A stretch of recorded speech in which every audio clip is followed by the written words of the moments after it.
কওকচোন কি হৈছিল ঘটনাটো? মোৰ মানুহজন 25 তাৰিখৰ পৰা ঘৰত নাছিলে। ঘৰত যেতিয়া নাছিলে, ৰাতিপুৱা মই ভাত বনাইছোঁ, বনাই পেলাই মই ৰখি আছোঁ, মানুহজন নাই। মোক কৈছে কামত যাম বুলি কৈছিল মালিকে, কৈ পেলাই কৈছে শিৱ মন্দিৰটো কালি এখন ঠকি দিবা সেনেকা কৈছিল। মই কৈছোঁ হ'ব মই ঠকিখন দিম সেনেকা কৈছোঁ আৰু। তাৰপৰা তেখেতে কাম কৰিম বুলি কৈ পেলাই ওলাই গৈছিল, যাই পেলাই তেখেতৰ খবৰ নাই। দিনে ৰাতি চিন্তা কৰি আছোঁ মই, মানুহ নাই। কেইদিন আছিল? কেইদিন মানে আজি 1 মাহ 11 দিন হৈছিল আৰু। মানুহজনৰ নাম কি? মানুহজন নিপেন কলিতা। ক'ত ঘৰ? কৰবাৰীত ঘৰ, টেঙাজাৰ বুলি কয়। তাৰপিছত মানুহজন এই 3 তাৰিখে অসুস্থ অৱস্থাত, একদম মৃত অৱস্থাত আৰু ফিল্ডত কোনোবাই পেলাই থৈ গৈছে। সেই মুহূৰ্তত মই কি হৈছে কি হোৱা নাই, মই মানুহটো কেনেকুৱা হৈছোঁ মই ভাবি তত পোৱা নাই, মই হেৰি কৰি তত পোৱা নাই।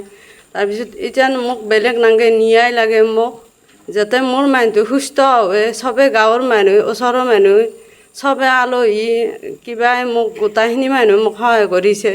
মই সেনেকৈ মেডিকেলত মই ভৰ্তি কৰাব পাৰিছোঁ। মোৰ হাতত 1 টকা পইচা নাছিলে, মোক আজি এইখিনি সাহস দিছে মানুহ, মই মেডিকেলত আনিব পাৰিছোঁ বা চিকিৎসা কৰিব পাৰিছোঁ। মানুহজনে মাথাত আঘাত পাইছে, মাথাত এইখিনি জেগাত পুজ ওলাইছে, চব মাৰা দাগ হৈ আছে। ছাৰো হয় ব্যক্তিগত শত্ৰুতা আছিল নেকি? ব্যক্তিগত শত্ৰু মানে এনে সৰু সুৰাকতে নাওজ দিছিল, দিলি বিয়া ৰাখিছিল তেখেতে। 3খন ৰাখিছিল আৰু এখন শিৱ পূজা 2খন বিয়া ৰাখিছিল। যেতিয়া বিয়া ঘৰৰ মানুহ আহিছিল, অহাৰ লগে লগে মই ক'লোঁ যে মালিকটো ঘৰত নাই সেনেকা ক'লোঁ। কওঁতে সেনেকা কৈছে কি ক'ত গৈছে? মই কৈছোঁ গম নাপাওঁ মই ক'ত গৈছে সেনেকা ক'লোঁ। এতিয়া নগ'লে মালিকটো ঘৰত অহা নাই। যেতিয়া নাহিলে মই ক'লোঁ কি আপোনালোকে পেণ্ডেলটো বেলেগক দিয়ক, ৰখি থাকিব নালাগে, আপোনালোকৰো বিয়াখন আছেনে, কাৰণকৈ আপোনালোকে বিয়াখন হেৰি কৰি পেলাই বেলেগক বনাব দিয়ক আৰু সেনেকা কৈছিলোঁ। কওঁতে আপোনালোকে মোক চাই, মোৰ ছোৱালীটোক চাই পেলাই মই অনুৰোধ কৰিছোঁ আপোনালোকে বেলেগক দিয়ক, আপোনালোকে ৰখি থাকিব নালাগে, মই সেনেকা কৈছোঁ। আজি এনেকুৱা অৱস্থাত সেনেকুৱা অৱস্থাত মই আজি মাইনা আহিছে, মই সেনেকা চলি আছোঁ, মই হেৰি কৰি আছোঁ।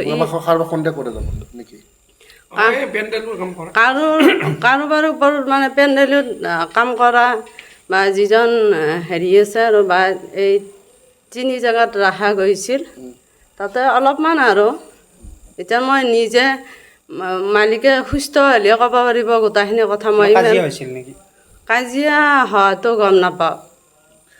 1 মাহৰ মূৰত আপোনাৰ হাজবেণ্ডজন উদ্ধাৰ হৈছে, একদম মৃত অৱস্থাত পেলাই থৈ গৈছে। গাঁৱতে আৰু গাঁৱৰ ফিল্ডখনত, ডোংবাৰ ফিল্ডখনত পেলাই থৈ গৈছে। ভিডিপিৰ তেখেতে পাইছে, পাই পেলাই ঘৰ গলি লৈ গৈছে আৰু। কথা চথা ক'ব নোৱাৰে, এতিয়া কথা ক'ব নোৱাৰে, খাব নোৱাৰে। যি নেকি মানুহ হেৰি কি এই জুচ বনাই পেলাই সেইগিলা আৰু অলপ 1 চামুচ 2 চামুচ।